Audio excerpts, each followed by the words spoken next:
What if I told you that the most celebrated Broadway actor of 1973 vanished without a trace, only to be discovered 50 years later teaching drama at a small community center in Brooklyn? But here's the twist. He claims he never left. The mystery of Frankie Romano isn't just about a disappearance. It's about a letter that predicted everything, written to Al Pacino before either of them became famous. A letter that shouldn't exist, containing details about events that hadn't happened. Yet, how did Frankie know? And more importantly, why did he choose to disappear at the height of his career? Before we jump back in, tell us where you're tuning in from, and if this story touches you, make sure you're subscribed because tomorrow I've saved something extra special for you. The autumn of 2023 finds Pacino browsing through the shelves of the Strand, Manhattan's iconic bookstore, searching for a first edition of Tennessee Williams' works. His fingers trace the spines of countless books until they settle on a well-worn copy of The Glass Menagerie. As he opens the volume, an envelope slips from between its pages bearing a postmark from 1973, and his name written in familiar handwriting he can't quite place. The letter's contents transport Pacino back to the early days of his career, specifically to a chance encounter that occurred during the filming of Serpico. The carefully penned words reference a conversation that took place at a small cafe in Greenwich Village, a meeting that Pacino has no recollection of, despite the writer's intimate knowledge of details only someone present could have known. The Galvero, mysterious correspondent, mentions specific dialogue from that day, including Pacino's own words about his dreams of playing King Lear and his deep-seated fears about being typecast after The Godfather. These revelations prove particularly unsettling, as they align perfectly with his private thoughts from that era, thoughts he had rarely shared with anyone. What makes the discovery even more intriguing is the letter's timing, written just months before Pacino's career would take an unprecedented turn with his Academy Award nomination for Serpico. The unknown writer appears to have predicted this success, along with several other career milestones that would follow, with uncanny accuracy. The letter's signature presents another layer of mystery, a simple M, followed by what appears to be a partial surname obscured by an old coffee stain. This detail triggers something in Pacino's memory, a faint recollection of a conversation with someone whose face remains shrouded in the mists of time. Could this person have played a more significant role in his life's trajectory than he realized? As Pacino delves deeper into the letter's contents, he discovers references to personal matters that were never made public, his struggles with sudden fame, his complicated relationship with the theater, and his determination to remain true to his craft despite Hollywood's increasing demands. These intimate details raise questions about the writer's identity and their connection to his life during that pivotal period. The letter concludes with a cryptic message about a future meeting that was supposed to take place 5 years after its writing in 1978. This particular detail troubles Pacino, as it coincides with a period of his life marked by significant personal and professional changes. He begins to wonder if he inadvertently missed an important connection, a potential friendship or collaboration that might have altered his path in unexpected ways. The discovery prompts Pacino to reach out to old friends and colleagues from the Serpico era, seeking any information about the mysterious M. Each conversation leads to more questions than answers, as memories from 50 years ago prove difficult to pin down with certainty. Yet each person he contacts seems to remember something slightly different about that period, creating a complex puzzle of overlapping recollections. The presence of this letter forces Pacino to confront the reliability of his own memories. How much of his past has he truly forgotten? What other significant moments might have slipped through the cracks of time? The letter serves as a reminder that even the most carefully constructed narratives of our lives can contain unexpected chapters waiting to be rediscovered. This unexpected find in a bookstore sets in motion a series of events that will challenge Pacino's understanding of his own history. As he begins to investigate the letter's origins, he must confront the possibility that a single forgotten encounter might have influenced the course of his legendary career in ways he never imagined. What other secrets might emerge as he unravels this mystery from his past? The weathered sign of Vinnie's Bar and Grill creaked in the autumn wind as Al Pacino pushed through the heavy wooden door. The establishment, tucked away in a quiet corner of Manhattan's theater district, had served as a sanctuary for Broadway performers and stagehands since the 1960s. For decades, countless dreams had been celebrated and shattered within these walls, making it the perfect place to begin unraveling the mystery of Frankie's letter. Vinnie Terranova, now in his 80s, maintained the same commanding presence behind the bar that he had possessed 50 years ago. His eyes lit up with recognition as Pacino approached, though the actor noticed how his old friend's hands trembled slightly while polishing a glass. What secrets might Vinnie hold about that fateful summer of 1973? "Al, you old devil!" Vinnie called out, his voice carrying the weight of decades spent in smoky theaters and late-night establishments. "What brings you back to this forgotten corner of the world?" The question hung in the air as Pacino settled onto a worn bar stool, carefully withdrawing the letter from his coat pocket. The paper had yellowed with age, its creases deep and permanent, but Frankie's distinctive handwriting remained clear. Vinnie's expression shifted as his eyes fell upon the familiar script. The glass in his hand found its way to the counter with a soft thud, and something akin to recognition flickered across his weathered features. "Where did you find this?" Vinnie asked, his tone carrying an edge that hadn't been there moments before. The question revealed more than simple curiosity. It suggested knowledge held close for half a century. Pacino explained his chance discovery at the bookstore, watching as Vinnie's fingers traced the signature at the bottom of the page. The conversation turned to the summer of 1973, when Broadway pulsed with an energy that seemed almost mythical now. Vinnie spoke of Frankie Romano, a promising young director whose innovative vision had caught the attention of several prominent producers. His production of Death of a Salesman had been scheduled to open that fall, with Pacino himself in consideration for a leading role. Frankie had a way of seeing things others missed, Vinnie recalled, his voice growing distant. He could take a familiar story and make you feel like you were experiencing it for the first time. The bar owner reached beneath the counter, producing a dusty photo album that had clearly not seen the light of day in years. The photographs within told a story of creative ferment and possibility. Images of read-throughs and rehearsals captured moments frozen in time, with Frankie's intense gaze present in many of them. But as Vinnie turned the pages, a pattern emerged in the faces that appeared alongside the young director, particularly that of a woman whose elegant presence commanded attention in every frame. Victoria Blackwood, Vinnie said, tapping one of the photographs. She was set to produce Frankie's show, old money, theater royalty, and absolutely ruthless when it came to protecting her interest. The implication in his tone raised new questions about the circumstances surrounding Frankie's disappearance. As the afternoon light faded outside, Vinnie revealed how Frankie's relationship with Victoria had grown increasingly strained in the weeks leading up to his disappearance. Creative differences had escalated into heated arguments, witnessed by many within the theater community. The final confrontation had occurred right there in the bar, though Vinnie admitted the details remained hazy after so many years. The letter's mention of a terrible mistake took on new significance as Pacino learned of the power dynamics at play. What had Frankie discovered that made him flee? And why had he chosen to reach out to Pacino, then a relatively unknown actor, rather than his closer associates? Vinnie's recollections painted a picture of a theater scene rife with ambition, jealousy, and hidden agendas. The more he spoke, the clearer it became that Frankie's disappearance had sent ripples through the community that were still felt decades later. Several careers had mysteriously stalled in the aftermath, while others had flourished unexpectedly. Victoria Blackwood is still alive, you know, Vinnie mentioned, closing the photo album with a decisive thud. She lives in that big house up on Riverside Drive. Hasn't produced a show in years, but her influence in certain circles remains significant. The warning in his voice was subtle but unmistakable.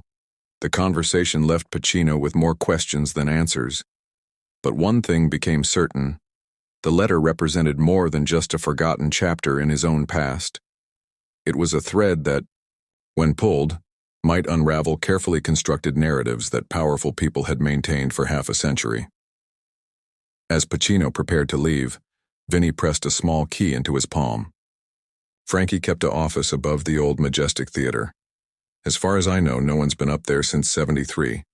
Whatever you're looking for, you might find it there. The key felt heavy with possibility, but was it leading toward answers, or into carefully laid traps from the past? The late afternoon sun cast long shadows across Maria Romano's modest Queens apartment as Detective Pacino sat across from Frankie Romano's younger sister. At 62, Maria carried herself with the dignified weariness of someone who had spent decades holding on to painful secrets. Her silver-streaked dark hair and deep brown eyes reflected the same genetic markers as the photos of her missing brother that now littered Pacino's case files. What drives a successful Broadway actor to simply walk away from it all? The question had haunted Maria for 25 years, though the weight in her eyes suggested she knew more than she had ever shared with authorities. As Pacino studied her deliberate movements while she prepared coffee, he noticed how her hands trembled slightly when Frankie's name was mentioned. "I should have spoken up sooner," Maria began, her voice steady despite her trembling hands. "But our family, we were taught to keep things inside, to protect our own." She detailed their childhood in an Italian-American household where their father's volatile temper cast a long shadow. Frankie had served as both brother and protector, shielding Maria from their father's unpredictable moods while nurturing her love of theater and arts. The siblings' close bond continued into adulthood, with weekly dinners and long conversations about Frankie's rising theater career. But in the months before his disappearance, Maria noticed troubling changes in her brother's behavior. His usual vibrancy dimmed, replaced by a nervous energy she had never witnessed before. "He started missing our weekly dinners," Maria recalled. When he did come, he would check his phone constantly, jump at unexpected sounds. Maria revealed that Frankie had begun receiving anonymous notes at the theater, cryptic messages that left him increasingly paranoid. While she never saw the notes herself, their impact on her brother was undeniable. He spoke of being watched, of shadows following him home after performances. Initially, Maria attributed his paranoia to the pressure of starring in a high-profile production, but the truth proved far more sinister. 2 weeks before his disappearance, Frankie had appeared at Maria's apartment late one night, soaking wet from a thunderstorm. He paced her living room, running his hands through his hair in a gesture she had seen countless times during their childhood when he was deeply troubled. "He told me he had discovered something big," Maria said, her voice dropping to barely above a whisper. "He said people would pay millions to keep it quiet." That night, Frankie entrusted Maria with a small key, making her promise to keep it safe and tell no one about its existence. The key, she explained, opened a safety deposit box at a bank in Manhattan. When Frankie vanished, Maria was too frightened to come forward with this information, fearing that whatever had driven her brother into hiding might target her as well. Pacino leaned forward, his interest piqued by this new development. Why had Maria chosen to reveal this information now, after 25 years of silence? The answer lay in a recent series of events that had shaken her resolve to maintain her brother's secrets. 3 months ago, she began receiving similar anonymous notes to those that had tormented Frankie. The messages contained details about her brother that only someone intimately involved in his disappearance could have known. Maria's hands steadied as she retrieved a small wooden box from a nearby shelf. Inside, wrapped in a faded handkerchief, lay the key Frankie had entrusted to her. "I'm tired of being afraid," she said, sliding the key across the table to Pacino. "Whatever Frankie discovered, whatever made him run, maybe it's time the truth came out." The revelation of the key opened new avenues of investigation, but it also raised disturbing questions. Who had resumed sending threatening messages after all these years? What secrets could be so dangerous that they would force a rising star to abandon everything he had worked for?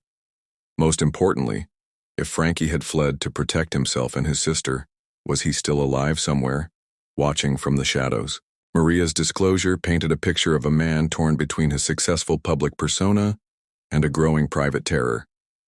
The stage lights and applause had masked a deeper darkness that had ultimately consumed him. As Pacino carefully pocketed the He realized that Maria's painful truth had transformed the investigation from a cold case into an active threat. The ghosts of Broadway's past were stirring, and they seemed determined to draw new players into their decades-old drama. What awaited in the safety deposit box? The answer might not only solve the mystery of Frankie Romano's disappearance, but could also expose the dangerous forces that had orchestrated his exit from the stage.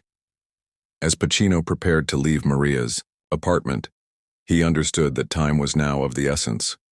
The same shadows that had stalked Frankie 2 decades ago were emerging once again, and this time they had set their sights on his sister. The experimental theater scene of 1980s New York held countless stories within its dimly lit basement venues and converted warehouse spaces.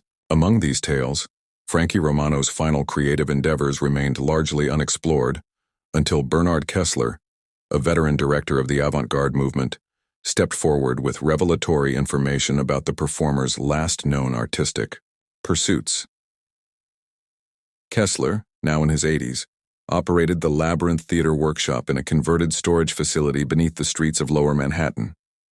The space became notorious for pushing boundaries and challenging conventional theatrical norms, attracting artists who sought to break free from traditional performance constraints. What drew Frankie Romano to this particular underground venue in his final months? According to Kessler's detailed accounts, Frankie appeared at the Labyrinth in early 1987, already showing signs of the internal turmoil that his sister Maria had described. The young performer approached Kessler with an unusual proposition. He wanted to develop a one-man show that would completely deconstruct the nature of identity and performance. The concept intrigued Kessler, who had witnessed countless experimental pieces but found something uniquely compelling about Frankie's pitch. The proposed performance piece, tentatively titled Echo Chamber, focused on the fragmentation of self through repeated actions and distorted mirror imagery. Kessler recalls Frankie's obsessive attention to technical details, particularly his insistence on specific lighting configurations that would create multiple shadows of himself on various surfaces. The director noted how Frankie would spend hours in the space alone, working with mirrors and recording equipment, layering his voice over itself until words became unintelligible sounds.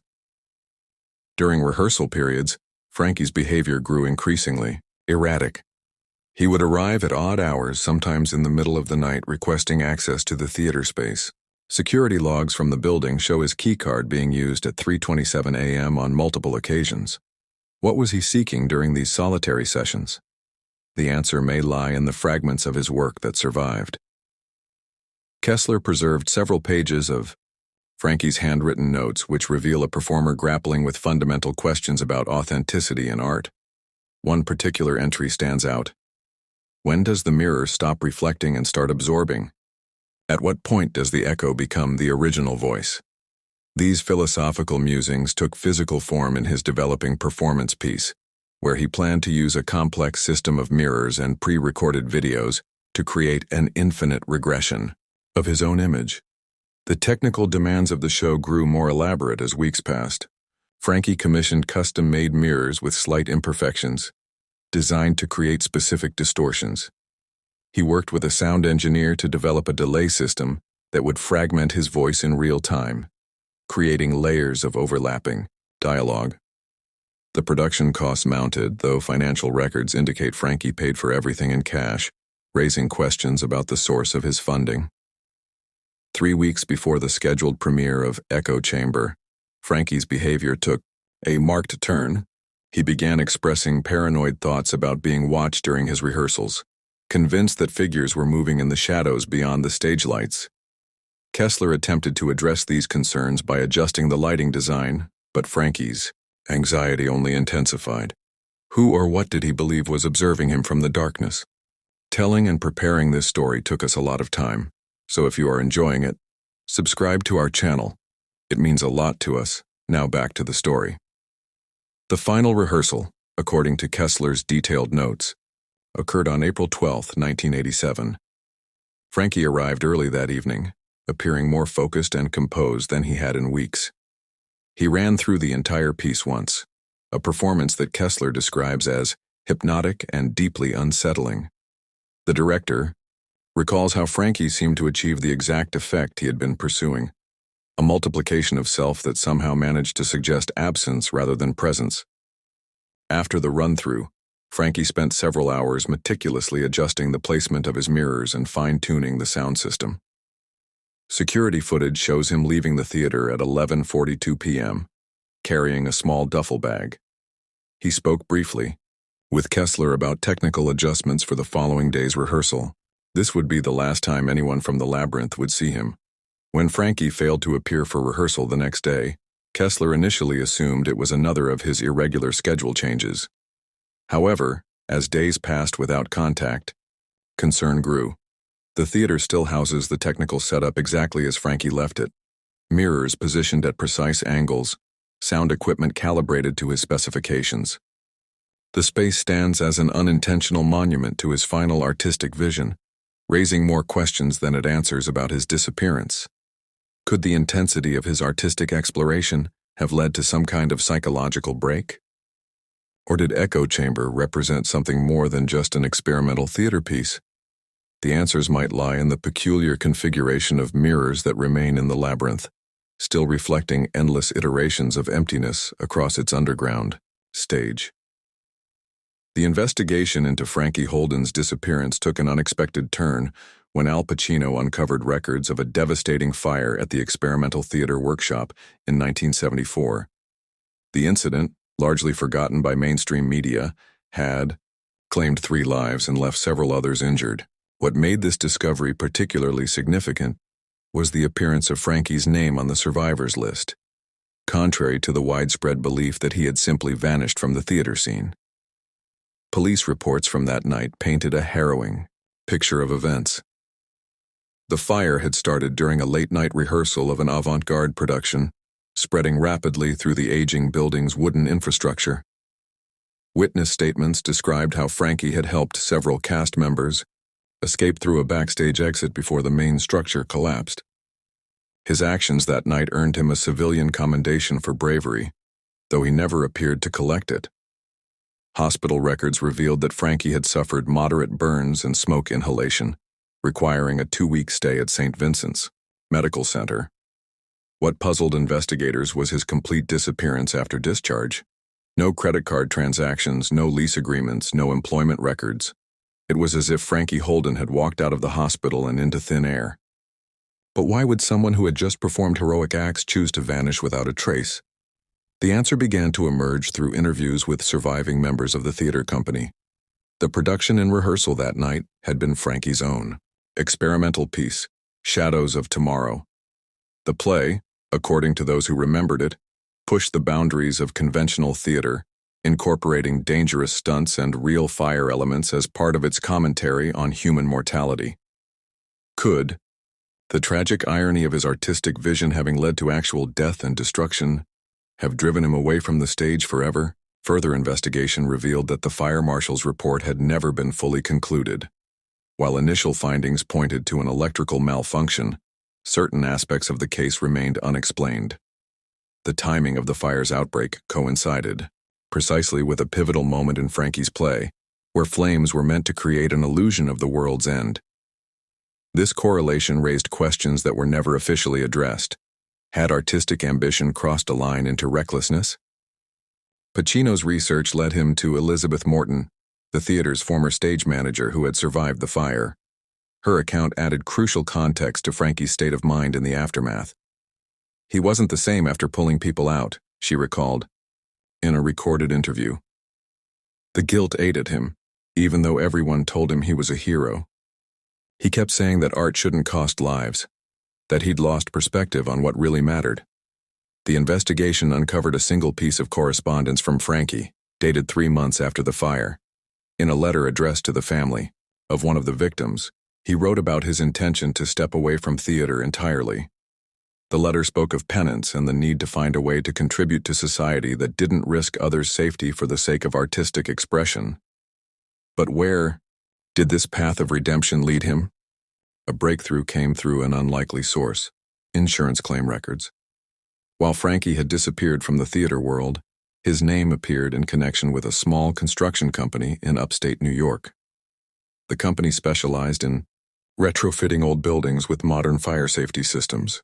The owner confirmed that a man matching Frankie's description had worked there throughout the late 1970s, though he used a different name and kept to himself. This discovery prompted a deeper look into safety inspection records across the state. A pattern emerged of anonymous donations to theater renovation projects, specifically targeting improved fire prevention systems. These donations, while never traced directly to Frankie, bore hallmarks of someone intimately familiar with both theater architecture and fire safety protocols. Had Frankie found his own way to protect the art form he once loved, even if he could no longer participate in it directly? The trail grew cold after 1985, but the evidence painted a picture of a man who had chosen to channel his trauma into prevention rather than performance. Yet questions remained. Was Frankie still alive? Had he found peace in his self-imposed exile from the stage? And perhaps most intriguingly, had his departure from theater been an act of cowardice or the most profound performance of his career?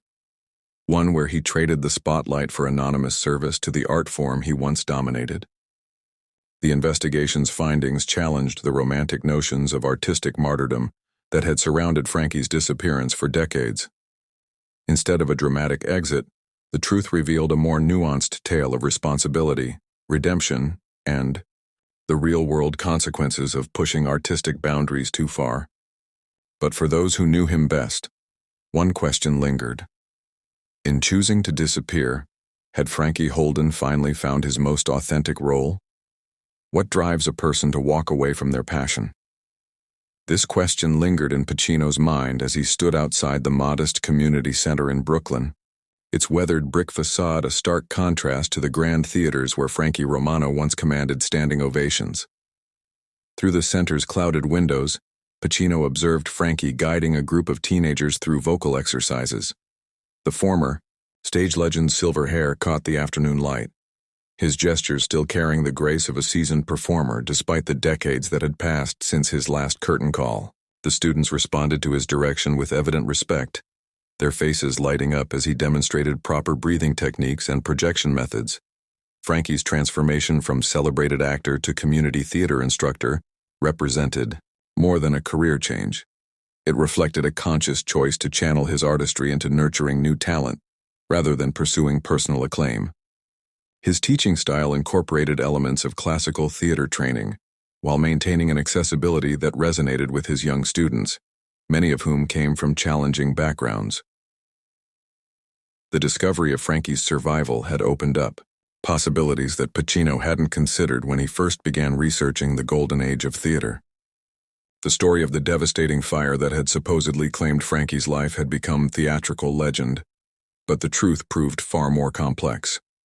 Frankie's decision to disappear from the spotlight raised profound questions about the nature of performance, identity, and the price of artistic pursuit.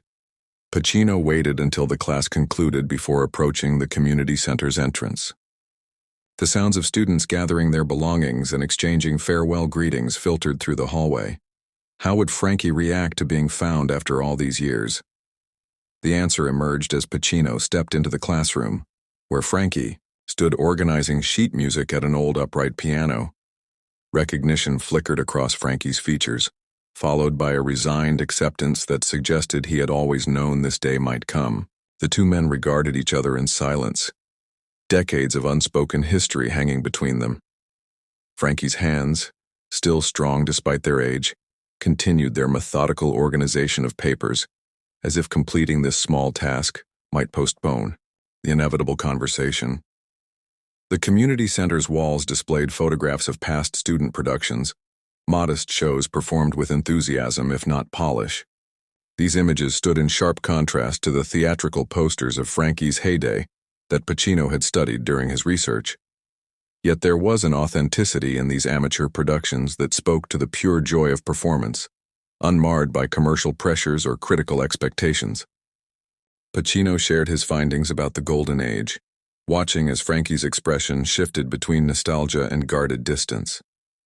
The conversation gradually moved toward the possibility of closure, not through a return to professional acting, but through sharing his story with those who had long wondered about his fate.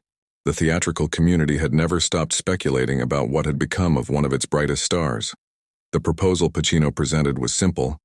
Would Frankie consider participating in a documentary about that era of theater history? Not as a dramatic comeback, but as a way to complete the historical record and provide context for future generations of performers. The suggestion prompted Frankie to move to the classroom's window, his gaze distant as he considered the implications. The community center had become Frankie's sanctuary, a place where he could share his knowledge without the burden of his past identity. His students knew him simply as Mr. Romano, their dedicated instructor who brought classical theater techniques to life through practical application. Would breaking his silence disrupt the peace he had found in this modest setting as afternoon light streamed through the windows? Frankie began to speak about his experiences following the fire.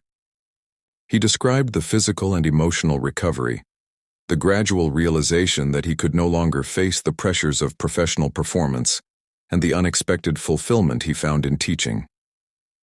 His voice carried the same rich timbre that had once filled Broadway's largest theaters, though now it served to illuminate rather than entertain.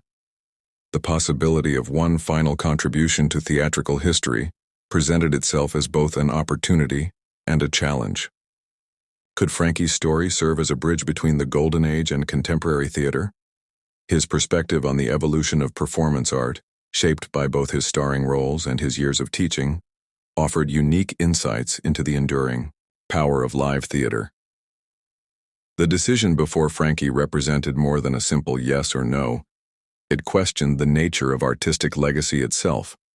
Would his impact be measured by the roles he once performed, or by the countless students whose lives he had touched through teaching? The answer lay somewhere between the echo of past applause and the quiet satisfaction of nurturing new talent. The musty archives of the Metropolitan Theater held decades of memories within their yellowing pages, each folder and document telling stories of performances long forgotten. Detective Michael Pacino sat alone at a worn wooden table, surrounded by stacks of theater records from the 1990s, his fingers tracing the names of cast members from productions that had graced the stage during that era. What drove a decorated detective to spend his evening poring over theatrical archives? The answer lay in the connection between these dusty records and the string of recent murders that had plagued the city's performing arts community. As Pacino examined the playbills and production notes, a pattern began to emerge, one that spoke of a time when the Metropolitan Theater stood at the height of its glory. His attention focused on a particular production from 1994, The King's Gambit, which featured both Victor Romano and Sarah Chen in leading roles. The show's reviews painted a picture of artistic brilliance and innovation, yet beneath the glowing praise lay undertones of tension and creative differences. Production notes revealed multiple rewrites and casting changes, with Romano's name appearing frequently in margin notes regarding artistic disagreements. The detective's investigation had led him to question his own past decisions, particularly regarding the night of Sarah Chen's murder. Could he have missed crucial details? The case files, which he had reviewed countless times, now seemed to hold new significance when viewed alongside these theatrical records. Names of crew members, stage hands, and supporting actors blurred together, but certain patterns stood out. Individuals who had worked closely with both Romano and Chen during that fateful production. Pacino discovered a series of internal memos discussing security concerns during the show's run. Several incidents of vandalism had been reported, along with anonymous threats received by cast members. These events had never made it into the original police investigation, raising questions about why such potentially crucial information had been overlooked. The weight of professional regret pressed heavily on Pacino's shoulders as he uncovered more connections. His younger self, eager to close the case and advance his career, might have rushed to judgment. The evidence had seemed so clear at the time. Romano's fingerprints at the scene, his public arguments with Chen, the apparent motive of professional jealousy. But what if the truth was more complex? Among the archives, Pacino found photographs from opening night celebrations and rehearsals. The images captured moments of camaraderie among the cast, including one particularly striking photo of Romano, Chen, and several other performers sharing a laugh during what appeared to be a casual moment backstage. How had such a seemingly close-knit group descended into tragedy. The detective's attention turned to financial records from the period. The theater had been struggling financially, with several productions running over budget and attendance numbers declining. Could economic pressures have played a role in the events that unfolded? The documents revealed multiple instances of budget cuts, reduced staff, and increasingly desperate attempts to maintain the theater's prestigious reputation. A letter dated just weeks before Chen's murder caught Pacino's eye. Written by the theater's then artistic director, it detailed plans for a major restructuring of the company, including the potential dismissal of several long-term members. The names listed included both Romano and Chen, suggesting that professional tensions might have run deeper than previously understood. As Pacino delved deeper into the records, he found himself questioning the narrative he had helped construct 25 years ago. The theatrical world of the 1990s emerged as a pressure cooker of artistic ambition, financial strain, and personal rivalries. Could Romano have been merely one player in a larger drama? The detective's examination of the archives revealed another crucial detail: a series of anonymous letters sent to the theater's management, expressing concerns about dangerous behavior and unstable individuals within the company. These warnings, dismissed at the time as the product of theatrical temperaments, now seemed prophetic in light of subsequent events. What troubled Pacino most was the realization that these documents might have painted a very different picture had they been properly examined during the original investigation. The rush to close the case to provide the public with a resolution might have led to crucial oversights. How many other pieces of evidence had been similarly overlooked? The late hours in the archive room forced Pacino to confront his own role in the narrative. As a young detective, had he been too eager to accept the obvious solution? The weight of this question had grown heavier with each new victim in the current string of murders. Could his past actions have somehow contributed to the present violence? The connection between past and present became increasingly clear as Pacino organized his findings. The theatrical community of the 1990s had been a complex web of relationships, ambitions, and hidden resentments.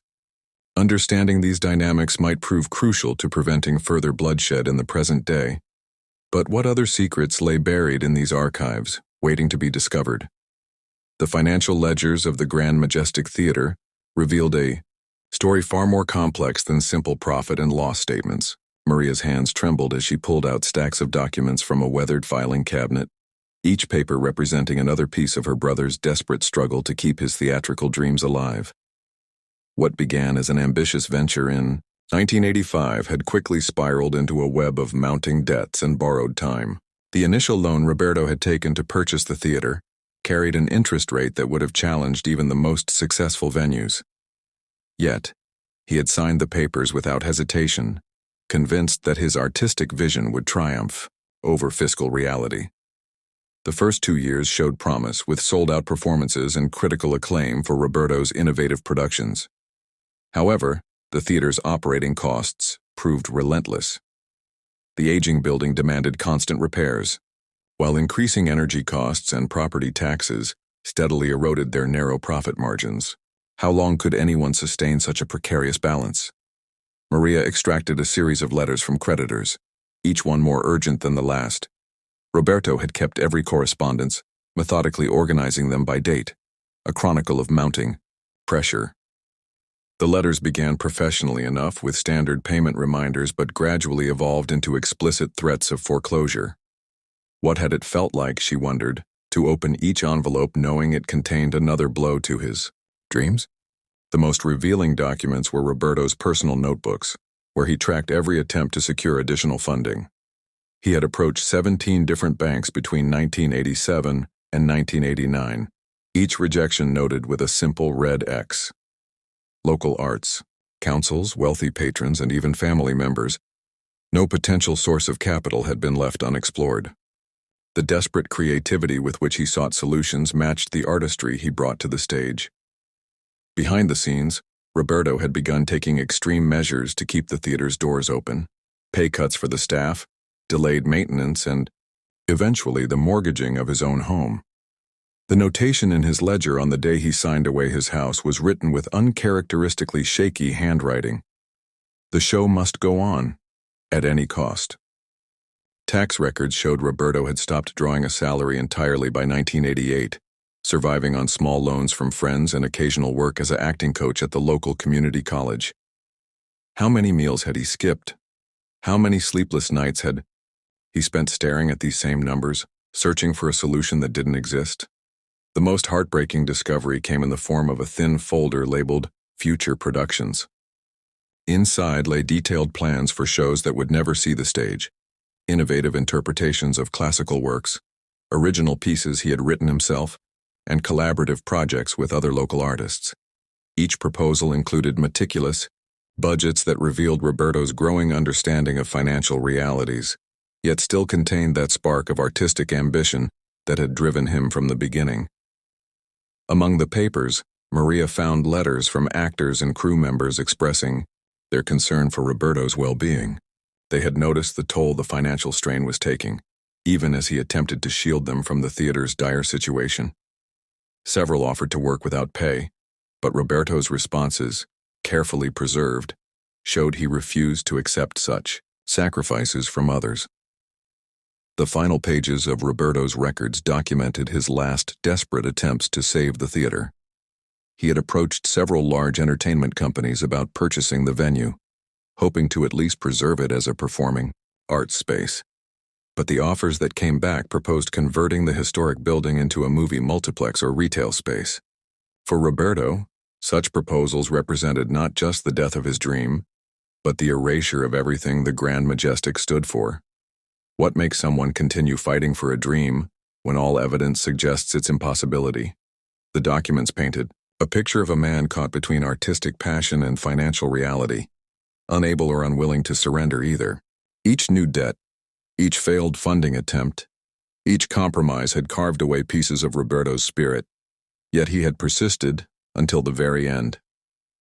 The financial toll eventually proved insurmountable, but the true cost had been far more personal. Roberto's health had deteriorated under the constant stress, though he had hidden the extent of his decline from everyone, including Maria. Would things have ended differently if he had shared the burden sooner? If he had accepted that sometimes dreams must be modified to survive?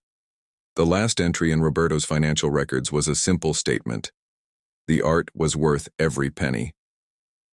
These words, written just days before his death, suggested that despite everything, he had found some peace with his choices. But as Maria carefully returned the documents to their folders, she couldn't help wondering about the true price of holding on to a dream too tightly.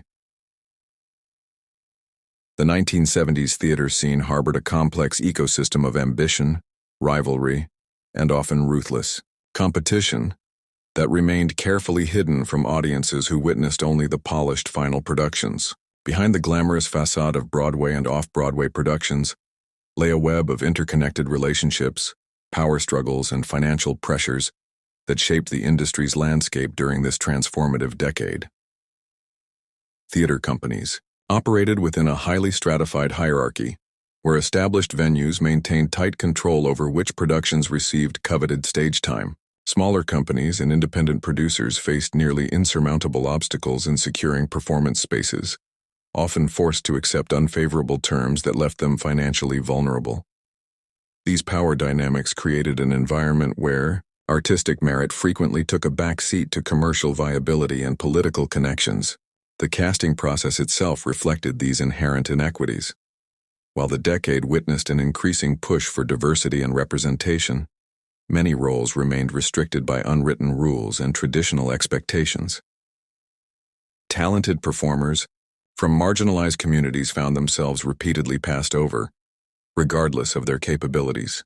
The practice of typecasting further limited opportunities, with actors often pigeonholed into specific roles based on their appearance or previous performances, rather than their range or potential. Financial pressures exerted tremendous influence over creative decisions.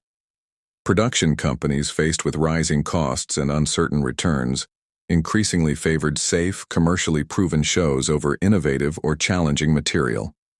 This risk-averse approach led to a proliferation of revivals, and adaptations, while original works struggled to find backing. The economic realities of mounting a production meant that even successful shows could close prematurely if they failed to maintain consistent attendance numbers. Competition for funding sources created additional tensions within the theater community. Government grants, private donations, and corporate sponsorships became increasingly crucial for survival, particularly for smaller companies and experimental productions. This dependence on external funding sometimes led to compromise in artistic vision, as producers tailored their shows to appeal to potential backers rather than pursuing their original creative intentions. The technical aspects of production also reflected the period's competitive nature. Access to skilled stagehands, quality equipment, and adequate rehearsal space often depended on personal connections and financial resources rather than artistic merit. Smaller companies frequently operated with substandard facilities and equipment, creating additional challenges in mounting professional quality productions.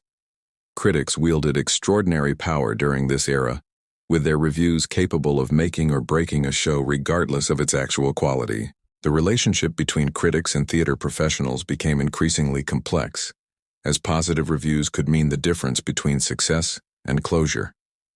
This dynamic sometimes led to attempts to influence critical opinions through various means, from aggressive publicity campaigns to more questionable practices. The pressure to maintain appearances while dealing with these challenges took a significant toll on individuals within the industry. Mental health issues, substance abuse, and personal conflicts often went unaddressed as performers and production staff struggled to maintain their professional facades. The competitive environment discouraged open discussion of these problems, creating a culture of silence around the very real human costs of pursuing theatrical careers. Union politics added another layer of complexity to the theatrical landscape. While unions provided essential protections for their members, they also created additional financial and logistical challenges for productions. The delicate balance between protecting workers' rights and maintaining financial viability led to frequent tensions and occasional work stoppages that could devastate smaller companies. The educational pipeline into professional theater reflected these systemic issues. Prestigious training programs maintained tight control over access to industry connections and opportunities, while talented individuals from non-traditional backgrounds often struggled to gain recognition. The emphasis on formal credentials and specific training paths created additional barriers for those seeking to enter the field through alternative routes. What emerged was a system that often rewarded political savvy and financial resources over pure artistic talent. Success in 1970s theater required not only creative ability, but also the capacity to navigate complex social networks, manage financial pressures, and maintain appearances in the face of constant competition. How did this environment shape the productions that audiences ultimately saw on stage? What stories remained untold due to these systemic barriers? The answers to these questions continue to influence discussions about equity and access in theater today. The yellowed envelope Sam held contained more than just aging paper. It represented a crucial link to understanding how Vinnie's letter had survived decades of neglect in the old theater. As an experienced antiquarian bookstore owner, Sam recognized the telltale signs of careful preservation, despite the document's apparent abandonment. What made this particular piece of theatrical history survive when so many others had been lost to time? The preservation techniques evident in the letter's condition pointed to someone with knowledge of document conservation. The paper, while aged, maintained its structural integrity due to proper storage conditions that had protected it from humidity and direct light. The ink remained legible, showing minimal fading compared to typical documents from the same era. These characteristics suggested intentional safeguarding rather than mere chance survival. Sam's expertise in historical documents revealed crucial details about the letter's journey through time. The particular type of paper stock used matched that commonly found in professional correspondence from the early 1970s theater circuit. More significantly, trace elements of adhesive residue on the corners indicated it had once been carefully mounted, possibly in a scrapbook or display. Who had taken such care to preserve this piece of theatrical history, and why had they ultimately abandoned it? The letter's survival also highlighted an intriguing pattern of document preservation in American theater history. While major productions typically maintained extensive archives, smaller regional theaters often lost valuable historical records through decades of transitions and renovations. How had this particular piece of correspondence defied that common fate?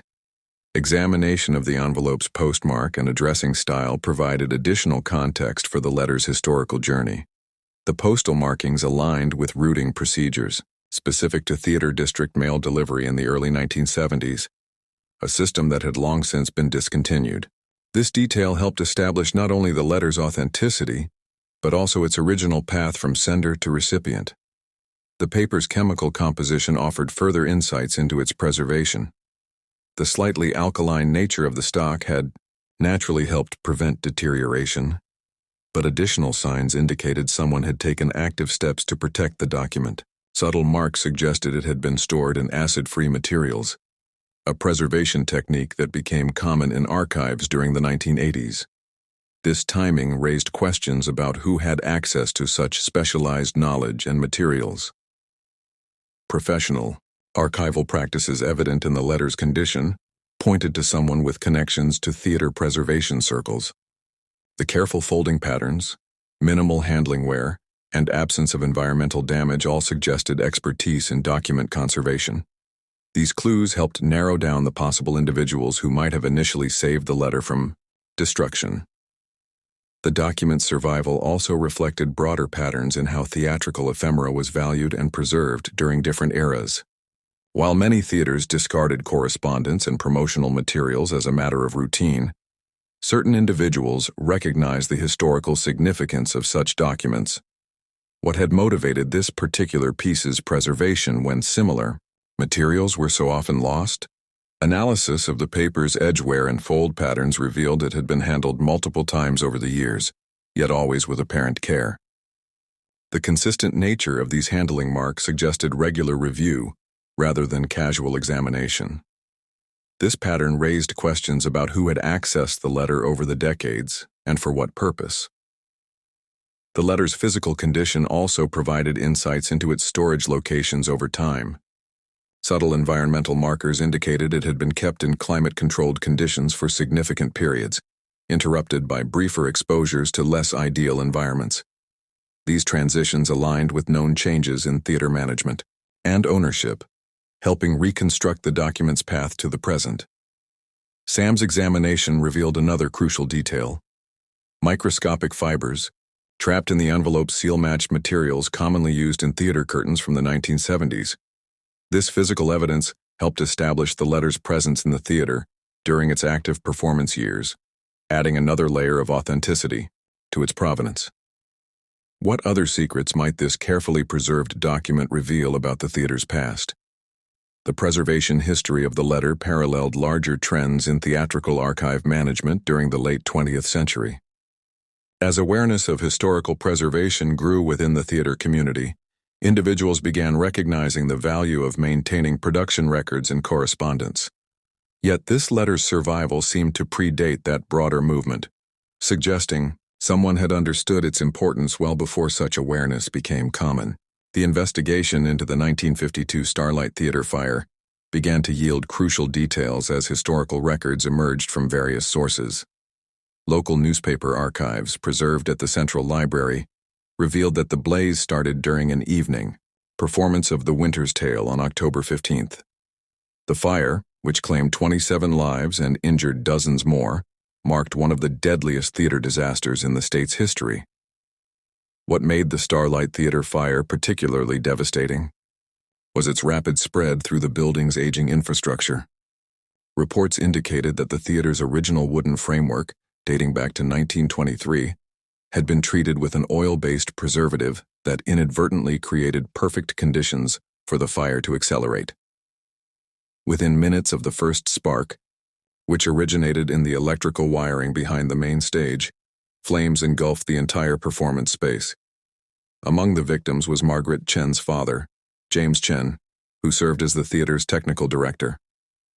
Documentation showed that James had repeatedly requested updates to the building's electrical system in the months leading up to the tragedy.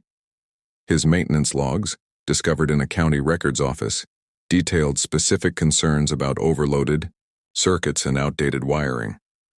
These warnings, tragically unheeded by the theater's management, would later become central to the subsequent investigation. The fire's impact extended far beyond the immediate loss of life.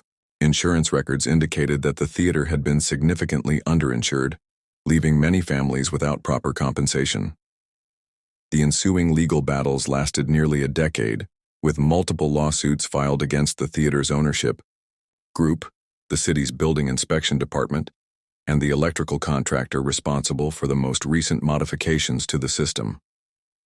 Margaret Chen's mother, Elizabeth, emerged as a key figure in the aftermath. As one of the primary advocates for victims' families, she spearheaded efforts to reform building safety codes throughout the state. Her testimony before the state legislature in 1953 led to the passage of the Theater Safety Act, which mandated regular electrical inspections and the installation of modern fire suppression systems in all public performance venues. The investigation uncovered a complex web of relationships affected by the fire. Several survivors maintained correspondence with one another for years afterward, forming a tight-knit community bound by their shared trauma. These letters, many of which were donated to the local historical society, painted a picture of collective grief and resilience. What drove these individuals to maintain such close connections despite the painful memories they shared? The fire's impact on the local arts community proved particularly severe. The Starlight Theater had been more than just a performance venue. It represented a cultural hub that hosted touring companies, local productions, and community events. Its destruction created a void that remained unfilled for nearly 2 decades, until the construction of the Modern Arts Center in 1971. Financial records from the period revealed that several businesses in the theater district struggled in the fire's aftermath. The area, once vibrant with pre- and post-show crowds, saw a significant decline in foot traffic. How did this economic downturn affect the neighborhood's recovery, and what role did it play in the area's eventual transformation? The investigation also brought to light previously unknown acts of heroism during the fire. Multiple accounts described how James Chen, despite the obvious dangers, returned to the burning building several times to guide people to safety. His final trip into the theater, from which he never emerged, was reportedly an attempt to reach trapped performers in the backstage area. This sacrifice added another layer of complexity to Margaret's relationship with her father's memory and the letter she preserved. Technical analysis of the fire's progression showed that modern safety measures could have prevented much of the tragedy. The lack of proper fire exits, combined with the absence of a sprinkler system, created conditions that maximized casualties. These findings would later influence architectural standards for performance spaces worldwide. Though such knowledge offered little consolation to those who lost loved ones, the recovery effort following the fire lasted several weeks, with investigators meticulously documenting the scene. Their reports, preserved in police archives, detailed the systematic process of identifying victims and determining the fire's exact cause. These documents provided crucial context for understanding both the immediate and long-term consequences of the disaster. As more details emerged about the fire's aftermath, questions arose about the role of local authorities in the tragedy. Why did building inspectors fail to identify the dangerous conditions despite numerous complaints? How did these oversights contribute to the eventual changes in safety regulations, and what lessons could be drawn from this systematic failure? In the aftermath of the theater fire, a different kind of story began to emerge. One that illuminated the profound influence Frankie Martinez had on countless young performers at the Riverside Community Center.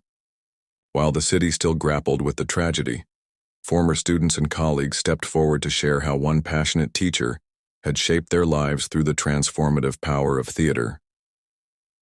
Records from the community center revealed that, over 15 years, Frankie had taught more than 800 students, many from underserved neighborhoods who might never have encountered theater otherwise. What made these classes unique was Frankie's unconventional approach to teaching drama. Rather than focusing solely on performance techniques, she integrated life skills and emotional intelligence into every lesson. Students learned not just how to project their voices or memorize lines, but how to listen actively, solve problems collaboratively, and build genuine confidence. Maria Suarez, now a successful theater director in Chicago, credits Frankie with changing the trajectory of her life. At 13, Maria was struggling with severe social anxiety that made even attending school difficult. Through Frankie's patient guidance and youth theater workshops, she gradually found her voice. "Frankie never pushed us to perform until we were ready," Maria explained. She understood that theater was about more than standing on stage. It was about discovering who you are. The impact of Frankie's teaching methods extended far beyond those who pursued careers in the arts.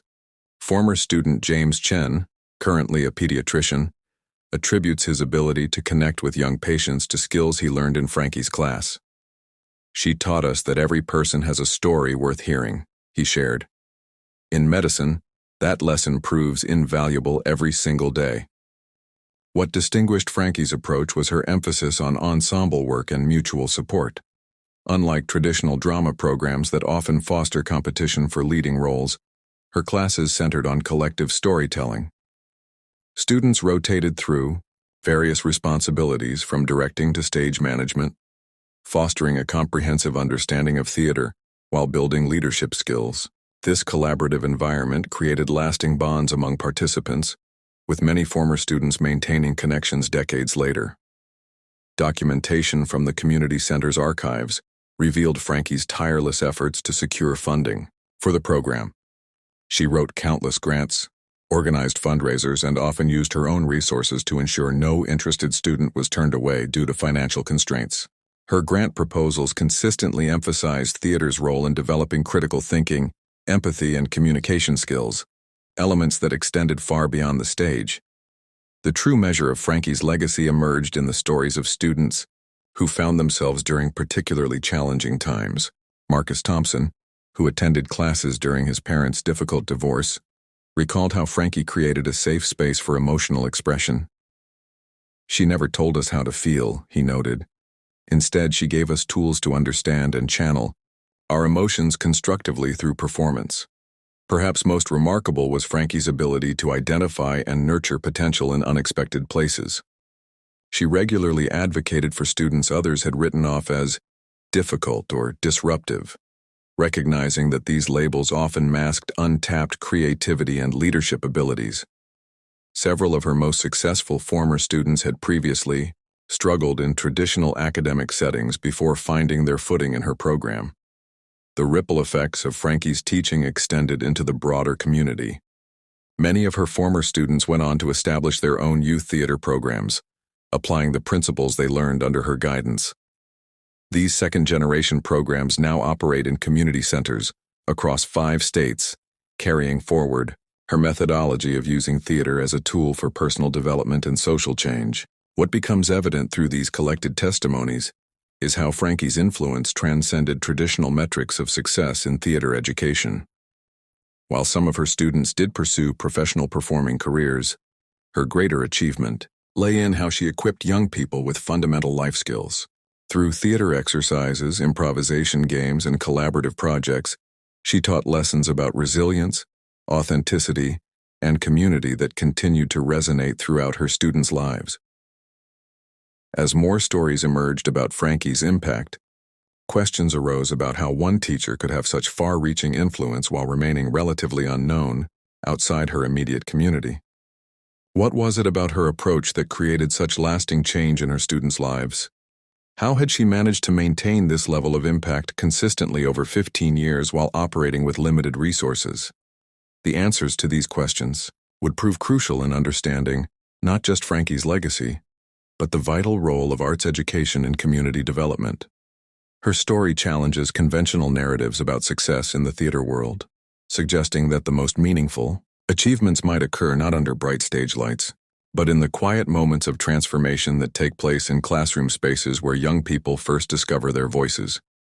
The corridors of Broadway hold countless stories within their walls, but few resonate as deeply as those of Francis "Frankie" Martinez. As theater veterans gathered at Sardi's restaurant, a legendary Broadway haunt, Their conversations inevitably turned to the young performer who had once graced their stages with unprecedented talent and humility. Harold Whitman, former director of the Palace Theater from 1965 to 1988, recalled the first time Frankie auditioned for a supporting role in The Music Man. The young performer's natural ability to command attention without overshadowing fellow actors immediately set him apart from hundreds of other hopefuls. What struck Whitman most was Frankie's genuine interest in the technical aspects of theater production, often arriving hours early to observe lighting arrangements and stage preparations. Margaret Chen, a celebrated choreographer who worked with Frankie during his early years, shared insights about his dedication to perfecting every movement. Unlike many rising stars who relied solely on natural talent, Frankie spent countless hours in empty rehearsal rooms, meticulously breaking down complex dance sequences into their fundamental components. His methodology influenced how Chen approached teaching choreography to subsequent generations of performers, emphasizing the importance of understanding the building blocks of each routine. The stories shared by these Broadway veterans revealed a pattern in Frankie's approach to his craft. Stage manager Thomas O'Reilly remembered how Frankie maintained detailed notebooks for each production, filling pages with observations about timing, audience reactions, and potential improvements. These notebooks, some of which still exist in theater archives, demonstrate an analytical mind that sought to understand the science behind the art of performance. What set Frankie apart from his contemporaries was his ability to bridge the gap between the old guard and emerging talent. Costume designer Eleanor Winters described how Frankie would often facilitate conversations between veteran stagehands and nervous newcomers, creating an environment of mutual respect and learning. This natural inclination toward mentorship manifested early in his career, long before he consciously took on teaching roles. The technical crew's perspectives offered another dimension to Frankie's Broadway journey. Lead electrician James Morrison recounted how Frankie's understanding of lighting techniques helped create some of the most memorable moments in several productions. His suggestions often led to innovative solutions that enhanced performances, without requiring elaborate technical setups. How did someone so young develop such a comprehensive understanding of theater craft? The answer lies partially in Frankie's habit of arriving at theaters hours before call time. Sound engineer Patricia Rodriguez remembered finding him sitting in different sections of empty theaters, studying acoustics and sightlines. This dedication to understanding every aspect of performance spaces influenced his ability to adapt his performances for maximum impact, regardless of venue size or configuration. These recollections paint a picture of an artist who recognized that greatness in theater requires more than just talent on stage. Prop master Gerald Sullivan shared how Frankie would spend time in the prop room, learning about the history and significance of various items used in productions. This knowledge enhanced his ability to interact naturally with props during performances, adding layers of authenticity to his characters. The impact of Frankie's presence extended beyond individual productions. House manager Victoria Thompson observed how his positive attitude influenced entire companies, creating a ripple effect that improved overall production quality. What made this influence particularly remarkable was its subtlety. Frankie never sought to impose his methods on others, instead leading by example and quiet encouragement. These stories from Broadway veterans reveal more than just memories of a talented performer. They illuminate the evolution of an artist who understood that theater is a collaborative art form. Wardrobe supervisor Helen Martinez, no relation, noted how Frankie's respect for every department's contribution to a production set a standard for professional behavior that influenced countless young performers who followed. The collective memories of these theater professionals highlight how one individual's approach to their craft can influence an entire industry's culture. Through their recollections, a fuller picture emerges of how Frankie's early years on Broadway laid the foundation for his later contributions to theater education and community engagement. Their stories demonstrate that true artistry encompasses not just performance skills, but also an understanding of the entire theatrical ecosystem. These shared remembrances raise intriguing questions about the nature of artistic legacy. How do the ripples of one performer's influence continue to affect theater practices decades later? What lessons can current performers draw from Frankie's comprehensive approach to his craft? The answers may lie in the ongoing impact of his methods on contemporary theater education and production practices. What becomes of words written in moments of desperation? How do fragments of someone's innermost thoughts find their way through decades, eventually surfacing in unexpected places? The journey of Frankie's letter provides a fascinating glimpse into the intricate web of circumstances that connect seemingly unrelated events across time. The letter's path began in 1952 when Frankie Vale, overwhelmed by the mounting pressures of Broadway and his deteriorating relationship with Isabella, penned his thoughts late one night at the St. James Theater. After writing the letter, Frankie tucked it into his copy of The Great Gatsby, a book he carried constantly as a sort of talisman. The letter remained there, forgotten when Frankie left the theater for the last time. The book, along with its hidden contents, became part of the theater's lost and found collection.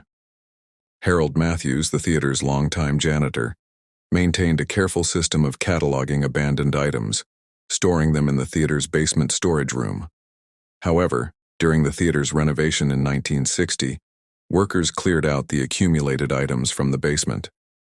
The book, along with several other unclaimed possessions, was donated to the Salvation Army store on 46th Street. At the Salvation Army, the book caught the attention of Margaret Wheeler, an elderly volunteer who sorted through donated items. Wheeler, a former English teacher, had a habit of rescuing classic literature from donation piles. She took the book home, adding it to her personal collection, unaware of the letter tucked within its pages. The book remained on her shelf for nearly 2 decades, untouched. Following Wheeler's passing in 1979, her nephew Thomas inherited her extensive book collection. Thomas, lacking his aunt's appreciation for literature, decided to sell the books to various used bookstores throughout Manhattan. The copy of The Great Gatsby containing Frankie's letter was purchased by Edwin's Books, a small establishment in the Lower East Side. Edwin Morrison, the bookstore's proprietor, had an unusual practice of thoroughly examining every book that entered his shop. He discovered the letter while checking the book's condition, but rather than removing it, chose to leave it in place. Morrison believed that such discoveries added character to used books and enhanced their appeal to potential buyers. The book changed hands several more times throughout the 1980s and 1990s, moving between various bookstores and private collections. Some owners noticed the letter while others did not, but it remained within the pages, preserved by chance and circumstance. In 2001, the book was acquired by Riverside Books, where it would ultimately be discovered by Isabella decades after its original writing. The letter's survival through numerous transfers and potential disposal opportunities raises intriguing questions about fate and coincidence. What role did each person in this chain play, knowingly or unknowingly, in preserving this piece of Broadway history? How many similar letters and memories have been lost to time, lacking the fortunate circumstances that protected Frankie's words? The preservation of the letter also highlights the unexpected ways in which personal artifacts survive through time. While Frankie's performances were documented in playbills and reviews, his private thoughts might have been lost forever if not for this particular sequence of events. The letter's journey demonstrates how historical artifacts often survive through mundane circumstances, rather than deliberate preservation efforts.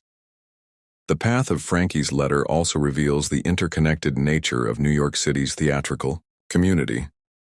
Each person who handled the book had some connection to the theater world, however tangential. From Harold Matthews' careful cataloging of lost items to Margaret Wheeler's appreciation for literature, these individuals formed an unknowing network that preserved this piece of Broadway history. The letter's journey through time mirrors the changing landscape of New York City itself. As theaters were renovated, businesses changed hands, and neighborhoods transformed, the letter moved through different segments of society. Its path traces the evolution of the city's cultural institutions, from the golden age of Broadway to the modern era of used bookstores and digital preservation. This circuitous route raises questions about other historical artifacts that might still be hidden in unexpected places. How many other letters, photographs, and mementos are waiting to be discovered in old books, forgotten storage rooms, or personal collections? What other stories from Broadway's golden age might still emerge from similar circumstances? The discovery of Frankie's artistic legacy began to unfold through yellowed newspaper clippings and faded magazine reviews from the 1960s. These historical documents, meticulously preserved in local archives, revealed a narrative that had remained buried for decades. What emerged was not merely the story of a struggling artist, but rather a portrait of a promising talent whose work had garnered significant critical attention during her brief career. Several reviews from prominent art critics of the era painted Frankie Morrison as an emerging force in the contemporary art scene. The New York Art Review's 1962 column particularly stood out, describing her work as hauntingly precise, with an underlying current of raw emotion that speaks to the complexities of modern existence. The critic had noted her unique ability to capture human vulnerability through seemingly simple brushstrokes, a technique that would later become her signature style. The Philadelphia Gazette's art section had dedicated a full-page spread to Frankie's first solo exhibition at the Henderson Gallery. The article detailed how her paintings challenged conventional artistic norms of the time, blending traditional techniques with bold, experimental approaches. What made these reviews particularly significant was their timing. They coincided with a period when female artists struggled to gain recognition in the male-dominated art world. How had such a promising talent disappeared so completely from the artistic landscape? Further research uncovered a series of smaller exhibitions across the Northeast, each generating increasingly positive responses from the art community. A critic from the Boston Arts Quarterly had written, "Morrison's work possesses a rare quality, the ability to make viewers question their own perceptions of reality while simultaneously drawing them into her meticulously crafted worlds." The review went on to predict a bright future for the young artist, making her subsequent disappearance from the art scene even more perplexing. Local newspapers from her hometown revealed additional layers to Frankie's artistic journey. The community had initially celebrated her success, with several articles highlighting her achievements as a source of local pride. One particular piece from the town's weekly paper described her as our own rising star, detailing how she had started painting in her father's hardware store basement, using discarded materials to create her first works. Professional correspondence between Frankie and various gallery owners, discovered in the town's Historical Society archives, showed her methodical approach to building her career.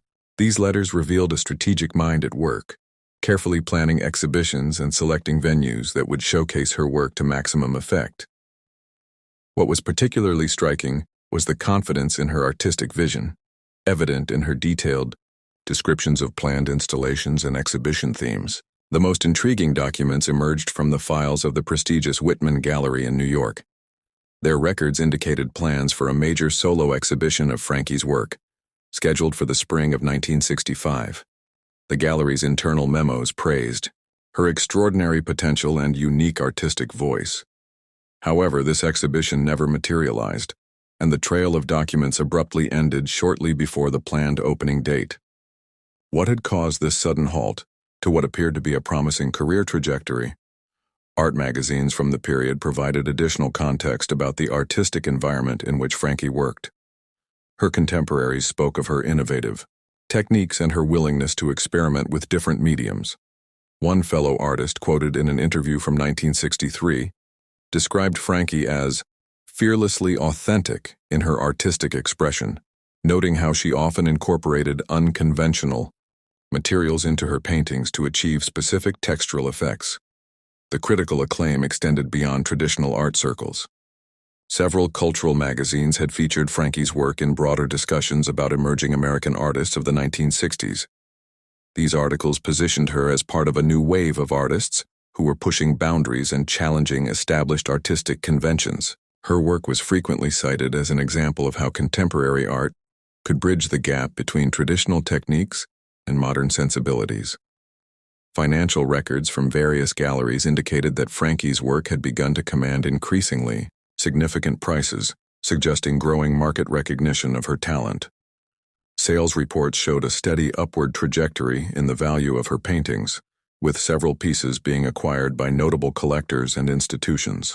This commercial success made her subsequent withdrawal from the art world even more mysterious. Letters from art collectors revealed the impact of Frankie's work on private collections. These documents expressed not only appreciation for the technical aspects of her paintings but also described the emotional resonance they carried. One collector wrote about how a particular piece had become the centerpiece of their collection, noting its ability to capture light and shadow in ways that seemed to defy the limitations of canvas and paint. The pursuit of artistic dreams often requires more than individual dedication.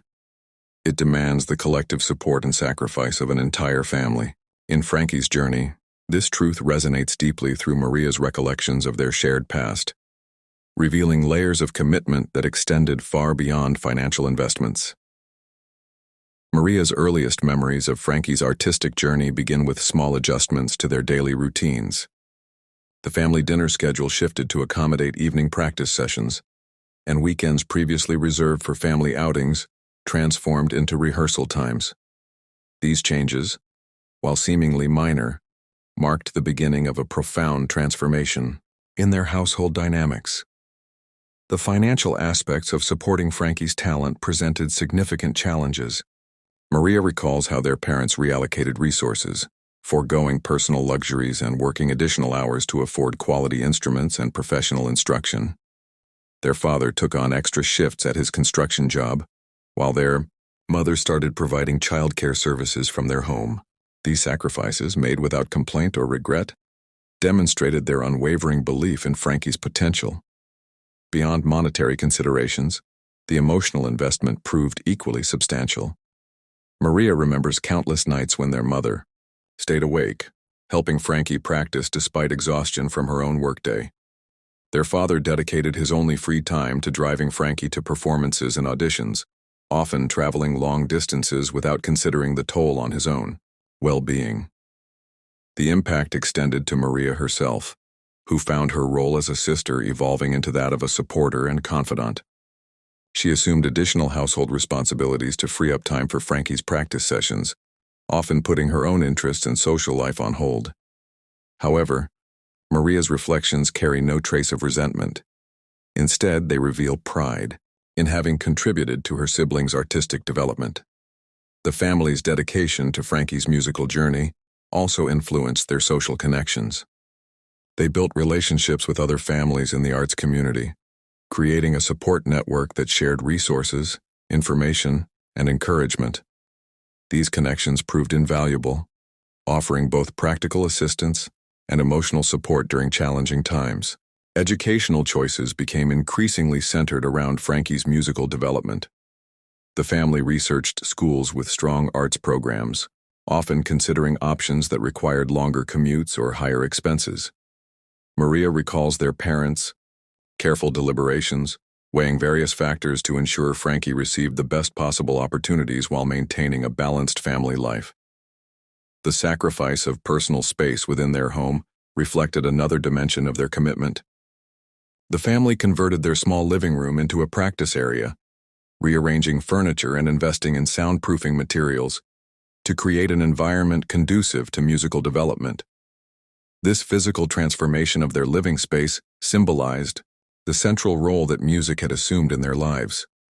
Holiday celebrations and family traditions underwent modifications to accommodate performances and practice schedules. Rather than viewing these changes as losses, the family integrated music into their celebrations, creating new traditions that honored both their cultural heritage and Frankie's artistic pursuits. The family's financial planning underwent significant restructuring to support Frankie's musical education. College savings funds were carefully balanced between educational needs and musical investments, requiring careful long-term planning and occasional difficult choices. These decisions reflected their understanding that supporting artistic talent requires sustained strategic commitment. Through Maria's recollections, the role of extended family members emerges as crucial. Aunts, uncles, and grandparents contributed what they could, whether through financial support, attendance at performances, or simply providing encouragement during challenging times. This broader family network strengthened their ability to sustain their support for Frankie's artistic development. The impact of these sacrifices extended beyond Frankie's musical growth, shaping the family's values and relationships. Maria notes how their shared commitment fostered closer bonds and deeper understanding among family members, creating a legacy of mutual support that continues to influence their interactions. Looking back, Maria recognizes that their family's sacrifices represented more than just support for artistic talent. They embodied a profound investment in human potential. What emerges from her reflections is not a story of deprivation, but rather one of collective purpose and shared vision. How does such dedication shape not only the artist but the entire family unit?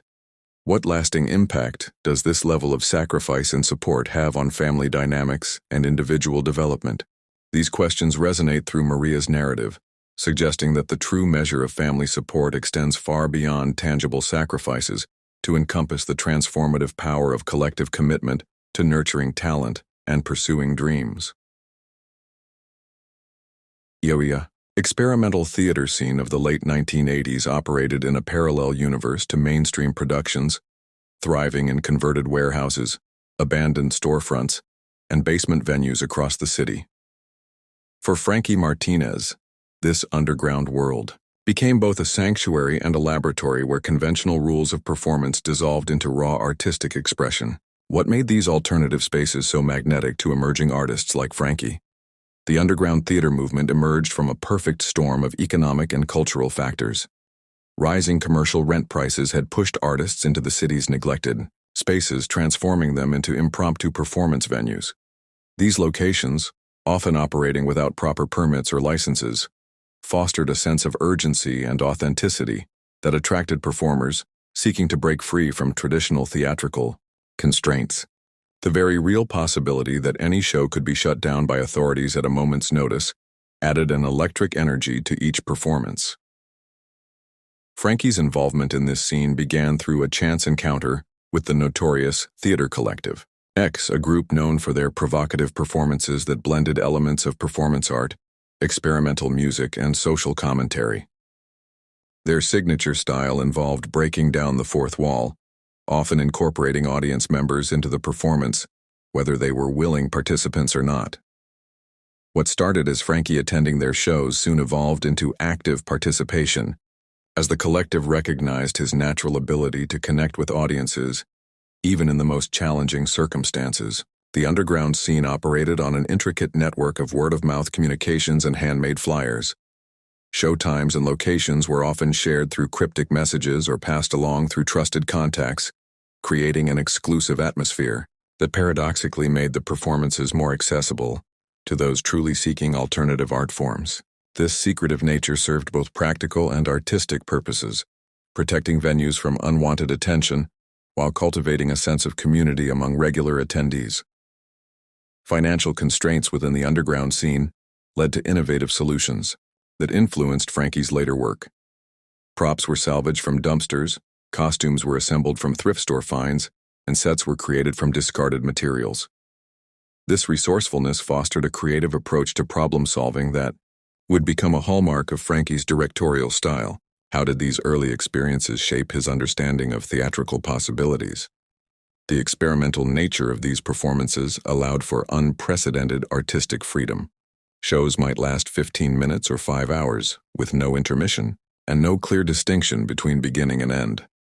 Audiences learned to expect the unexpected, whether it meant standing for the entire performance, moving through different spaces as the show progressed, or becoming part of the performance itself. Frankie embraced these unconventional approaches, incorporating them into his growing repertoire of theatrical techniques. Technical limitations often became creative advantages in the underground scene. Limited lighting equipment meant performers had to rely more heavily on physical presence and vocal projection. Poor acoustics in makeshift venues forced innovations in sound design and delivery. These challenges pushed Frankie to develop a minimalist aesthetic that would later distinguish his work from more elaborate mainstream productions. The community aspect of the underground scene proved crucial to its survival and evolution. Performers shared resources, collaborated on projects, and supported each other's work. This collaborative spirit extended beyond the stage, with artists often living in communal spaces and pooling their limited resources. The networks formed during this period would later provide Frankie with valuable connections as he moved toward more traditional theater venues. Critical response to underground theater varied widely, with mainstream critics largely ignoring or dismissing these experimental works, while alternative publications celebrated their innovation. This divide highlighted the growing gap between conventional theater and the emerging avant-garde movement. How did this critical dichotomy influence the development of experimental theater? The influence of the underground scene extended beyond its immediate community. Elements of experimental theater began seeping into mainstream productions, gradually shifting audience expectations and expanding the boundaries of acceptable theatrical expression. Frankie's experience in this world provided him with a unique perspective on the possibilities of performance, informing his later work in ways that would challenge and reshape traditional theater conventions. The documentation of underground performances remained deliberately sparse, with few photographs or recordings surviving from this period. This ephemeral quality aligned with the scene's emphasis on immediate, lived experience over permanent record.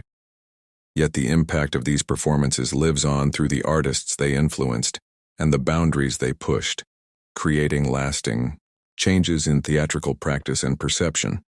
The legacy of the underground scene continues to resonate in contemporary theater, with many of its innovations now accepted as standard practice.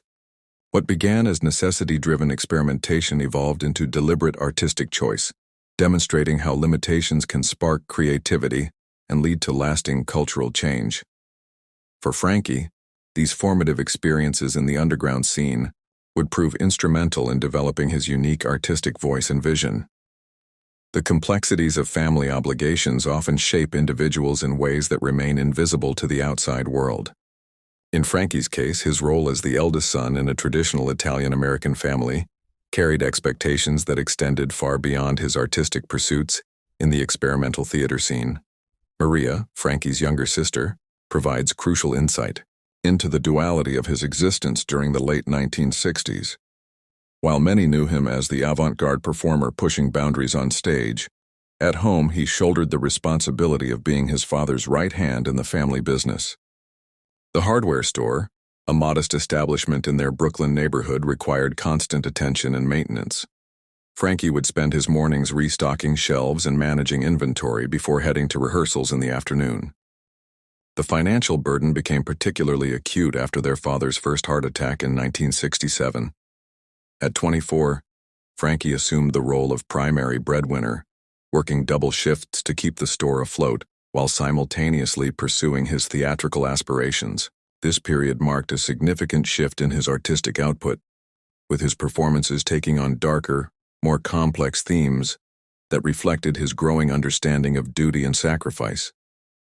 Maria's records indicate that Frankie contributed 70% of his theater earnings to the family's expenses, often foregoing personal purchases and social activities. The strain of this dual life manifested in subtle ways: the constant checking of his watch during rehearsals, the hurried meals between shifts, and the growing collection of unpaid parking tickets as he rushed between the store and various performance venues. The relationship between Frankie and his mother, Teresa, added another layer of complexity to his familial obligations. As the eldest son in an Italian-American household, he was expected to be the family's emotional anchor. Teresa's recurring bouts of depression required Frankie's presence at crucial moments, leading to missed rehearsals and canceled performances. Yet these absences never appeared in the theater company's official records, suggesting Frankie's careful management of his private struggles. The discovery of Frankie's personal ledger from 1968 reveals the meticulous way he tracked every expense, from his sister's college textbooks to his father's medical bills. Between the columns of numbers and payment dates, marginal notes hint at the toll this responsibility took. Need to find additional work. Postpone costume purchase. Ask about advance on next show. His younger brother Tony's academic pursuits at Columbia University became another priority for Frankie. Despite his own creative ambitions, he allocated a significant portion of his earnings to support Tony's education. recognizing the long-term value of a college degree in an increasingly competitive job market. This decision would later influence the trajectory of both brothers' lives in unexpected ways. The pressure to maintain appearances within their close-knit community added another dimension to Frankie's burden. In the traditional Italian-American neighborhoods of Brooklyn, family reputation held tremendous importance. Frankie's involvement in experimental theater already raised eyebrows among conservative community members, yet he carefully balanced these cultural expectations with his artistic endeavors. Maria's testimonies reveal how Frankie developed a system of time management that became legendary within the family. He would rehearse lines while making deliveries for the hardware store, practice movement sequences during inventory counts, and use his lunch breaks to write new material. This efficiency allowed him to maintain his commitments to both family and art, though at a considerable personal cost. The impact of these responsibilities on Frankie's creative work becomes evident in his later performances. His pieces began incorporating themes of duty, family, and sacrifice, though presented through the abstract lens of experimental theater. Critics at the time noted a marked evolution in his work, though few understood the autobiographical elements woven into his productions. Through Maria's recollections, a picture emerges of a man caught between two worlds: the traditional expectations of his Italian-American upbringing and the revolutionary spirit of New York's experimental theater scene. How did this duality influence his artistic vision? What role did these family obligations play in shaping his eventual departure from the theater world? The weight of being the responsible eldest son while pursuing artistic dreams created a unique tension in Frankie's life. This pressure would ultimately contribute to decisions that would reshape not only his future, but the lives of everyone in his family circle. The question remains, at what point does familial duty begin to overshadow personal ambition, and how does one reconcile these competing demands? The announcement of Frankie's return to performing sent ripples through the local music community. After years of absence from the stage, his decision to step back into the spotlight carried profound significance for those who understood his journey. What would it mean for a musician who had deliberately stepped away from his passion to reclaim his place under the stage lights? The venue selected for Frankie's performance was the Blue Note, a historic jazz club where he had played countless times in his earlier years. The club's owner, Marcus Thompson, had maintained Frankie's old dressing room exactly as it had been left, perhaps hoping for this very moment. The room's wall still held photographs from performances dating back to the 1980s, including several featuring a younger Frankie at his peak. Maria took charge of the preparations, coordinating with musicians who had previously performed with Frankie. Many responded immediately to her calls, eager to be part of what they recognized as a significant moment in the local music scene.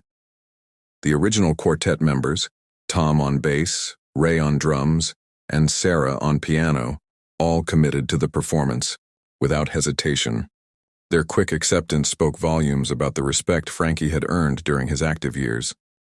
The rehearsal schedule proved demanding, with sessions scheduled 3 times a week in the weeks leading up to the performance.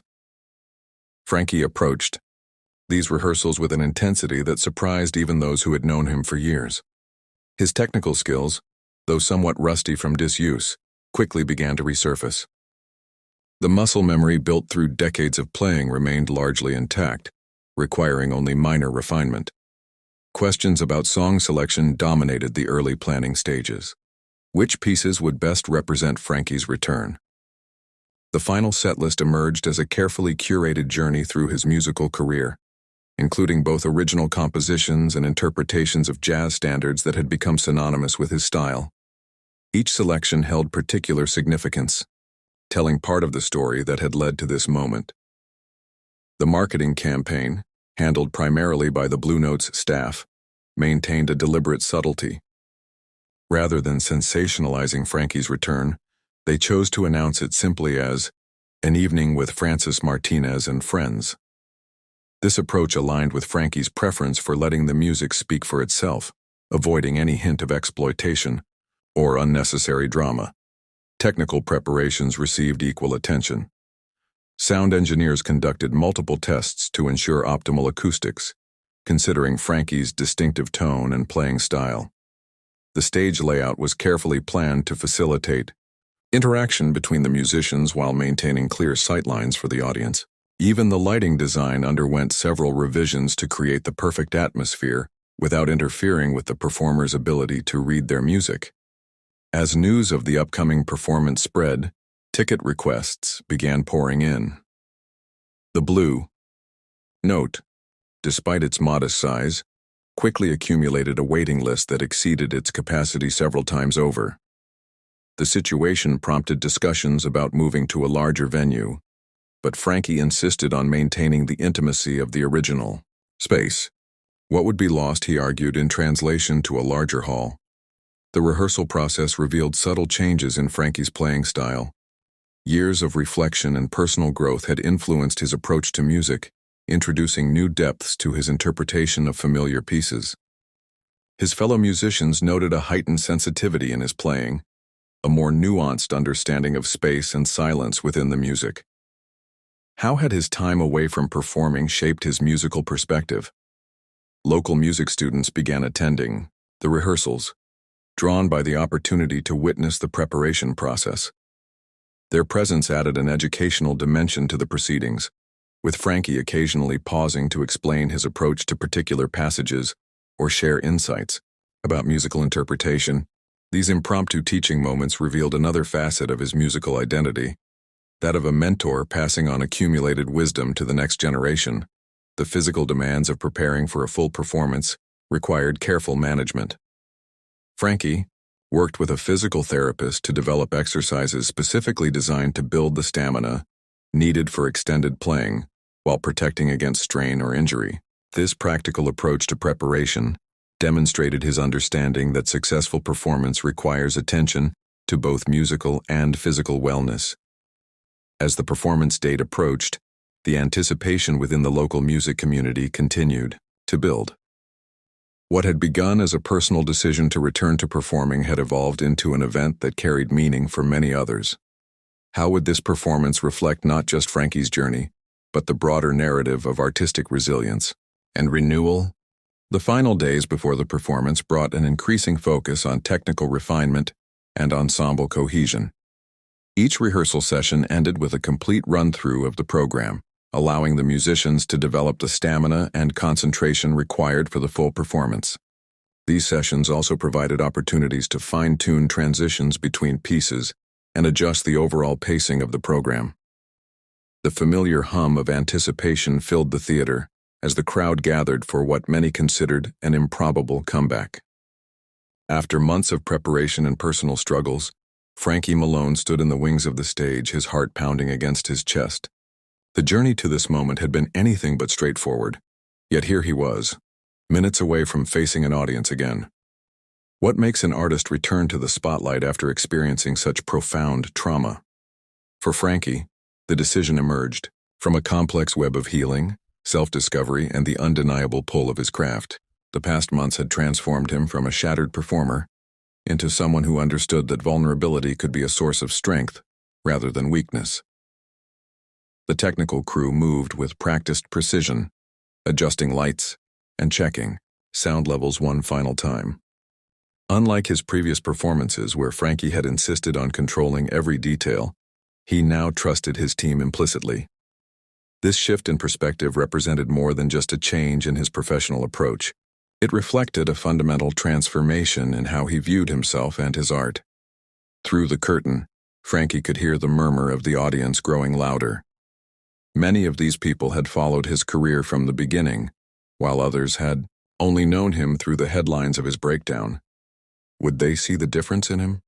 Could they understand that the person who would step onto that stage was both the same and entirely different from the Frankie they once knew? The support system that had helped rebuild his confidence stood nearby. Sarah, his longtime manager, watched from the production booth, her presence a steady reminder of the faith others had placed in him. Members of his therapy group had also come, understanding better than most the magnitude of this moment. Their collective belief in his recovery had become an integral part of his journey back to the stage. As the house lights dimmed, Frankie's breathing steadied. The techniques he'd learned in therapy kicked in automatically, grounding exercises that kept panic at bay and allowed him to focus on the present moment. Gone was the desperate need to prove himself that had once driven him to exhaustion. In its place resided a quieter, more authentic desire to share his art with those who had chosen to be there. The opening notes of his first song began to play, a piece he had specifically chosen for its meaning. Unlike his previous performances, which had been carefully crafted to showcase technical perfection, this selection spoke to transformation and growth. The lyrics, written during his darkest days, had evolved into a testament to resilience. Stepping into the spotlight required more than just physical movement. It demanded Frankie to embrace everything that had brought him to this point. The failures, the breakdowns, the slow process of rebuilding, all of it had become part of his artistic expression. How would this new authenticity resonate with an audience accustomed to his former persona? The stage manager gave the final signal, and Frankie moved forward. Each step carried the weight of months of preparation, yet felt surprisingly light. The audience's applause washed over him, not as the validation he once desperately sought, but as a welcome back to a world he had feared lost forever. This performance would be different from any other in his career. The polished facade had given way to something more raw and honest. His voice, though still technically skilled, now carried the texture of experience of someone who had faced their demons and emerged changed but undefeated. Would the audience recognize and appreciate this evolution? The spotlight illuminated more than just his physical presence. It revealed an artist who had learned that true performance comes not from perfection, but from connection. The energy in the theater shifted as Frankie began his first number, his voice carrying not just notes but the story of his journey back to this moment. In the seats before him sat people who had witnessed his rise, fall, and now, his return. Some had doubted this day would come, while others had never lost faith. Their presence represented more than just an audience. They were participants in a moment of collective redemption. Could they feel the transformation taking place before their eyes? The music flowed through him differently now. Where once he had fought to control every note, he now allowed himself to be carried by the melody. This newfound freedom, born from accepting his imperfections, created a performance unlike any he had given before. The question remained, would this authentic version of Frankie Malone connect with his audience in ways his previous persona never could? As the first song reached its conclusion, the theater held its breath. In this suspended moment, everything Frankie had worked for, struggled through, and overcome hung in the balance. What would happen next would determine not just the success of one performance, but the direction of his renewed artistic journey. Time possesses a peculiar way of weaving connections between moments that initially appeared disparate, creating patterns that only become visible when viewed from a distance. The conversation between Frankie and his father in 1962 would prove to be such a moment, its ripples extending far beyond their small kitchen in Brooklyn. What makes certain conversations pivot points in life's trajectory? For Frankie, that late-night discussion with his father about music, dreams, and responsibility became the foundation upon which decades of decisions would rest. The words exchanged that evening didn't just shape his immediate choices, but continued to influence generations that followed. As Frankie stood backstage at Madison Square Garden in 2022, now a seasoned performer in his 70s, he could trace the intricate web of consequences that stemmed from that pivotal dialogue.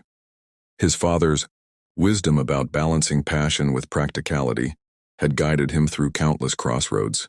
The lesson wasn't about choosing between music and stability, but understanding how to harmonize both aspects of life. The impact manifested in unexpected ways throughout the years. When Frankie's own son, Michael, expressed interest in pursuing architecture while playing in a garage band, Frankie recognized the echo of his own story.